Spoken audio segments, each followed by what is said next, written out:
안녕하세요. 생초짜의 와인 리뷰 생초짜입니다. 오늘은 새로운 콘텐츠를 준비해 왔는데요. 바로 와인 취향 알려주마. 레드와인과 화이트 와인의 대표적인 품종을 알아보고 각 특징에 따른 맛의 차이를 설명해 드리겠습니다.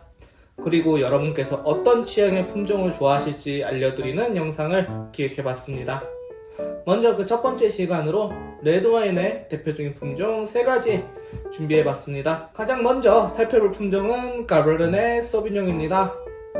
와인을 한 번도 안 마셔본 분들일지라도 레드와인 하면 딱 먼저 생각나는 품종이죠. 이 품종이 가장 유명한 산지는 프랑스의 보르도 지방입니다. 사실 이름 좀 들어봤다는 품종이면 대부분 프랑스가 특산지이기는 해요. 보르도 중에서도 서쪽인 보르도 좌완이 메인인 산지인데요. 이 품종은 늦게 익는 품종이라 토양에 물이 많이 고여 있으면 뿌리가 썩을 수도 있기 때문에 배수가 잘 되는 토양이 유리하고, 열을 좋아하는 품종이라 햇빛이 잘 들고 햇빛의 열을 잘 흡수할 수 있는 자갈과 돌의 함량이 많은 토양이 유리합니다. 또한 강을 가까이에서 강에서 반사되는 빛의 활용도 중요합니다.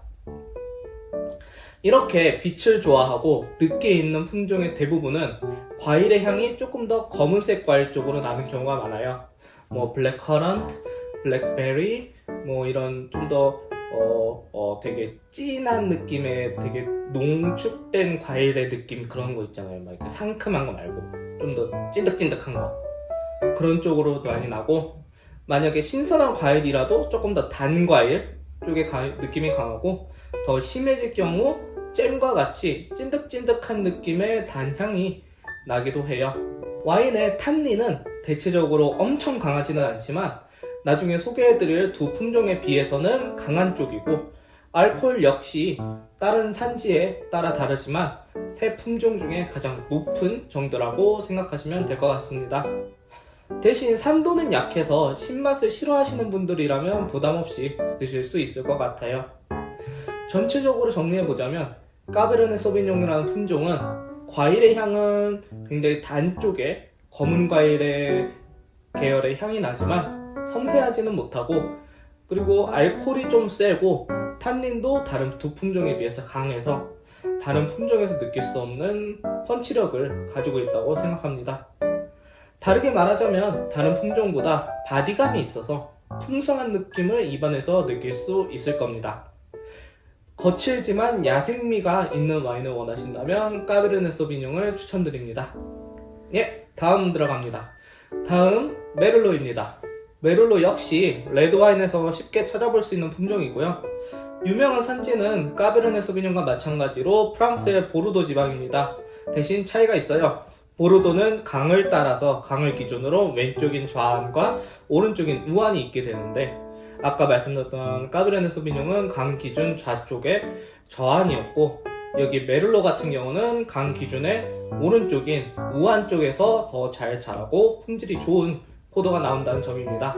메를로의 경우 까베르네 소비뇽과는 다르게 자갈과 돌이 섞인 토양보다는 진흙질의 토양에서 더 잘 자랍니다.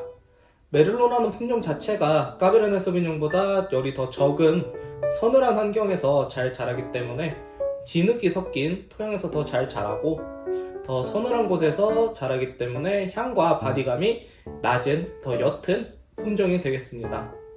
아까 까베르네 소비뇽과 같이 더 따뜻한 지역에서 나올수록 더 향이 진하고 알코올도 높고 탄닌이 강해져서 바디가 높은 포도가 나온다고 했었죠. 그렇다면 까베르네 소비뇽보다 더 서늘한 메를로의 경우는 어떨까요? 맞습니다.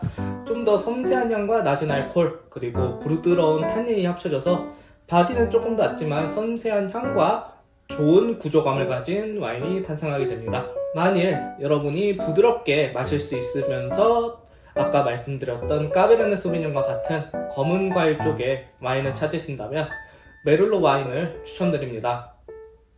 그리고 위에 까베르네 소비뇽과 메를로의 경우 단일 품종의 와인이 물론 좋지만 두 품종을 블렌딩해서 각자의 단점을 보완해서 더 퀄리티 높은 와인을 생산하기도 해요.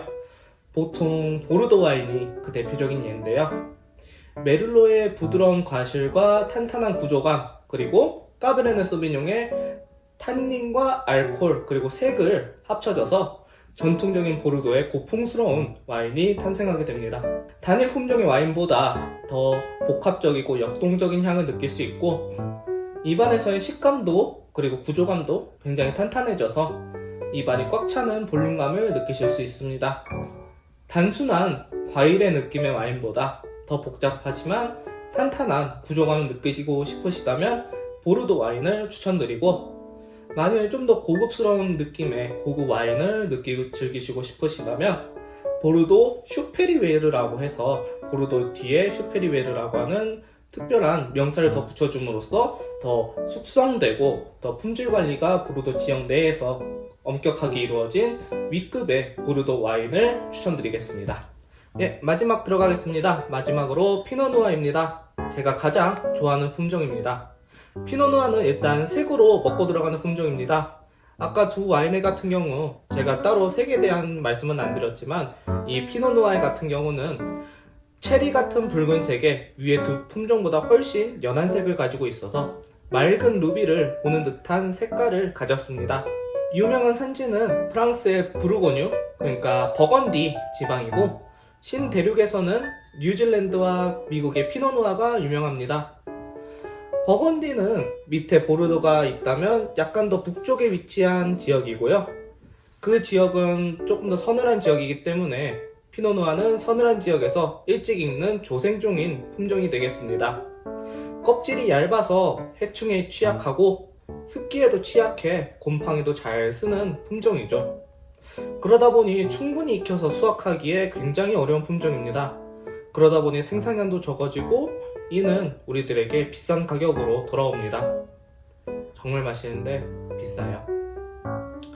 세 품종 중 가장 서늘한 곳에서 재배되는 품종이다 보니 가장 신선하고, 아까 위 두 품종에서 말씀드렸던 검은색의 계열보다는 좀 더 붉고 연한 색깔의 과일 향이 나고, 벨벳 같은 부드러운 탄닌 그리고 비교적 높은 산도와 낮은 알코올이 특징적입니다. 높은 산도와 알코올이 낮기 때문에 여성분들 입맛에도 굉장히 잘 어울리는 품종이 되겠죠. 낮은 품질의 피노누아의 경우 신선한 붉은 체리의 과일 향만 특징적인 경우도 있고, 아니면 오크의 특성을 보여주자고 하는 마음이 너무 커서 오크와 버터 그리고 바닐라와 같은 오크 칩의 향만 주도적인 경우가 있어서 주의해서 구매해야 하는 품종입니다.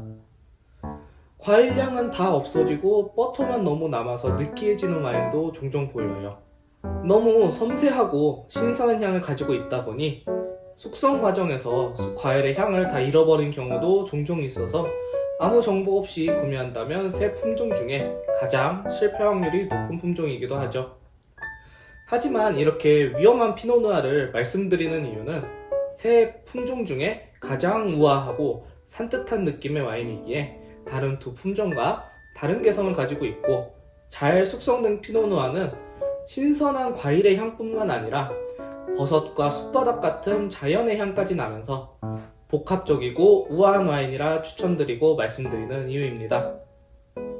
아까 말씀드렸듯이 산도가 굉장히 높은 품종이기 때문에, 그리고 과일의 향도 굉장히 신선하고 붉은 과일이라 오래 장기 숙성에 굉장히 적합한 품종이에요. 그러다 보니 오크의 특징도 조금씩 배어들어서 오크의 특징을 좀 더 발현하기 위한 와이너리도 많이 보이고요.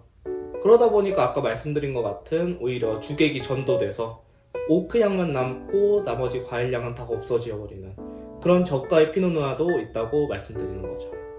만일 여러분께서 신선한 산도의 와인이나 체리나 산딸기 같은 붉고 신선한 베리류의 향을 좋아하신다면 피노누아를 추천드리고, 그리고 아까 말씀드렸다시피 이 와인은 색이 정말 이쁜 품종이에요.